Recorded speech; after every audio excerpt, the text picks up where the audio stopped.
Welcome to the 10-Minute Treasure. My name is Jeff Pospisil.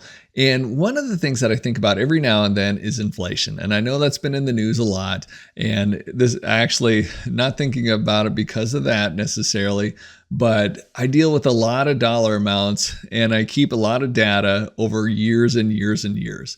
So I'm tracking like the value of an endowment, or maybe it's giving over years and years and years. And you might want to know if your giving or maybe your investment earnings are keeping up with inflation. So that's what we're going to be talking about. And I'm going to show you a tool that I created that'll help you quickly and easily adjust your dollar amounts for inflation. So one of the websites I've used for decades now is the CPI inflation calculator, and that's created by the Bureau of Labor Statistics. And what you do is you go ahead and plug in a number. So I'm going to plug in $100. Then you plug in the dates you want to adjust to. So if I wanted to figure out what is the buying power of $100 in 1978 versus October of 2024, what would that be? I click the button and it's worth, so the buying power for $100 way back when I was born is almost $500 in today's dollars. So very interesting, but not super useful if you have a bunch of numbers that you want to go ahead and adjust for inflation. Because let's say, if I had a whole bunch of numbers, then I'd have to go ahead and click this, change this, write that down, click this, again, change it. So it's not practical. And I could not find a table necessarily on the Bureau of Labor Statistics, but there is one here. It's from inflationdata.com. They do a great job about capturing that data.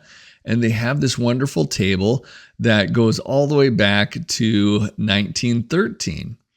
And so what I did is I went ahead and copied and pasted all this data into a spreadsheet. And then I can update that as I go on. I did replace the years up, or the months up here, with numbers, and I put the link right here so I could always get back to that website pretty quick. And what I do with this then is I can adjust my data really quickly. And so I tried to make formulas here that you could just copy and paste into just another spreadsheet.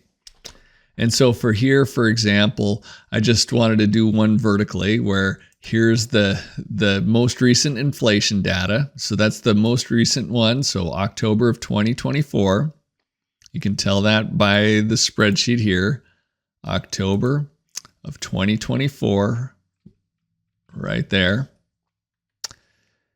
And then it looks over at this date over here. And if you were to run the inflation calculator, and I can go ahead and do that, I suppose, $100,000 in December of 2023, what does that look like? $100,000 in December of 2023, and it gives you 102,907.29. versus what I had calculated, which is the exact same thing.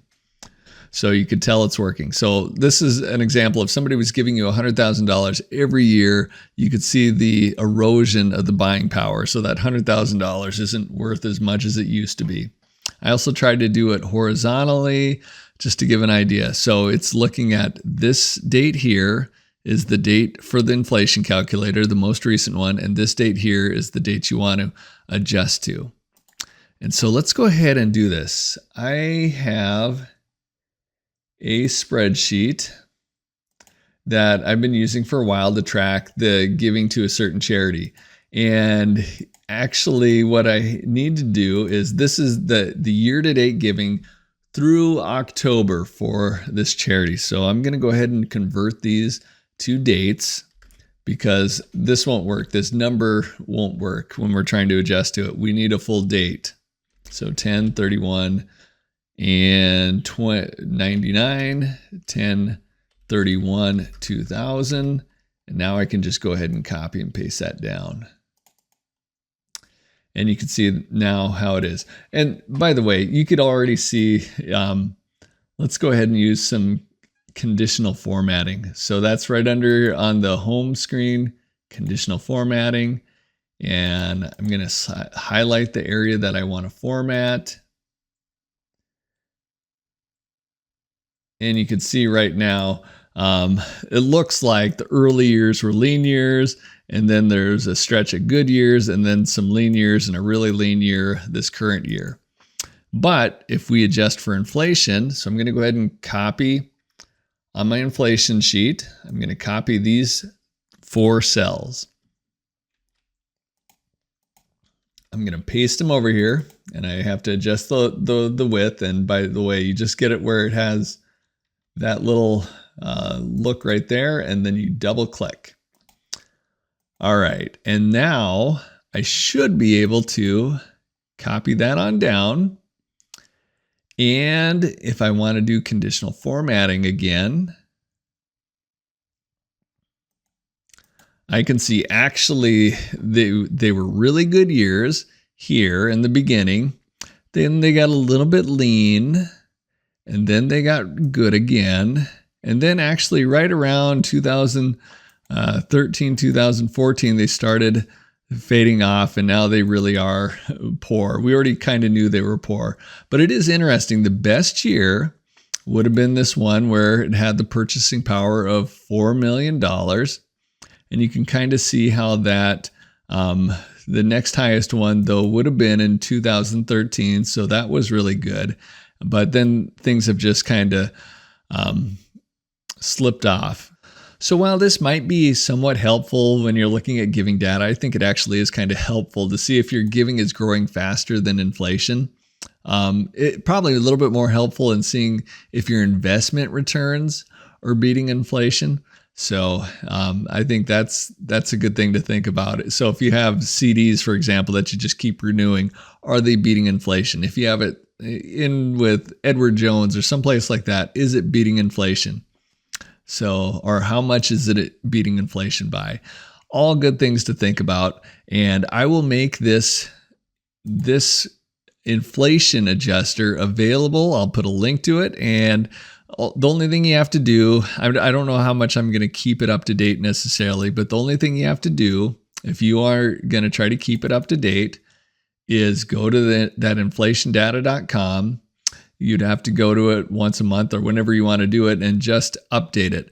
And before I save this, I'll probably add a couple extra years so that way there's room up here, and just verify that my formulas still work. All right, that brings us to the end. Hopefully you find this helpful. There's got to be a couple of nerds out there that will use this or have maybe done the same thing that I used to do and adjust numbers one by one, and you just wanted to see it. But if with this calculator, you could actually do this kind of analysis more often than just once every blue moon, because I've taken a lot of the work out of it. So, all right, till next time, God bless you.